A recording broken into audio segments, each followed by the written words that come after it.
এবার কঠিন বিপদে পড়তে চলেছে ভারত। বাংলাদেশ যদি টি-20 বিশ্বকাপ ব্রডকাস্ট না করে তাহলে 1000 কোটিরও উপরে লস হবে জিও স্টার, অর্থাৎ বিশ্বকাপের ব্রডকাস্ট চ্যানেলের রাইটস কিনা ভারতের অন্যতম ব্রডকাস্ট চ্যানেল স্টার স্পোর্টসের। আর এমনটাই মন্তব্য করেছেন জিও স্টারের ভাইস চেয়ারম্যান উদয় শঙ্কর বলেন, টিভি ব্রডকাস্ট এবং একজন বিজ্ঞাপনদাতা হিসেবে আইসিসিকে সতর্ক করছি আমি, যদি বাংলাদেশ শেষ পর্যন্ত বিশ্বকাপ থেকে সরে যায়, আইসিসি যদি এর যোগ্য সমাধান বের করতে না পারে, তাহলে বাংলাদেশের জন্য আমাদের প্রায় 130 থেকে 150 মিলিয়ন ডলারের ক্ষতি হবে, যা বাংলাদেশি টাকায় 1000 কোটি টাকার উপরে।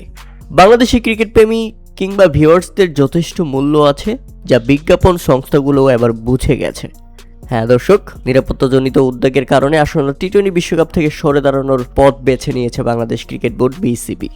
আন্তর্জাতিক ক্রিকেট কাউন্সিল আইসিসির অনুরোধের পরেও বিশ্বকাপ ভেন্যু পরিবর্তন না হওয়ার কারণে বাংলাদেশ এবারে টি-20 বিশ্বকাপ বয়কট করেছে, যে কারণে ভারতীয় গণমাধ্যম এনডিটিভির প্রতিবেদন অনুযায়ী বিশ্বকাপ থেকে বাংলাদেশ সরে গেলে বিসিবির প্রায় 27 মিলিয়ন মার্কিন ডলার ক্ষতি হতে পারে, যা প্রায় 330 কোটি টাকা।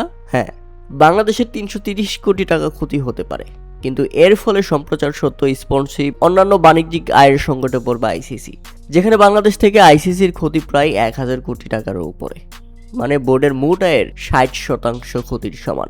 তাহলে একবার চিন্তা করেছেন, বাংলাদেশ যদি বিশ্বকাপ সম্প্রচার না করে তাহলে কত ক্ষতির মুখে পড়বে আইসিসি? প্রিয় দর্শক, এ ব্যাপারে আপনাদের মতামত অবশ্যই আমাদের কমেন্ট করে জানাবেন। ইতিমধ্যে আমাদের দেশে আইপিএল ব্যান করে দেওয়া হয়েছে। বাংলাদেশ যদি বিশ্বকাপ না খেলে তাহলে বিশ্বকাপ সম্প্রচারও বাংলাদেশে হবে না, এমনটাই ধারণা করছে জিও স্টার কিংবা star sports private India limited.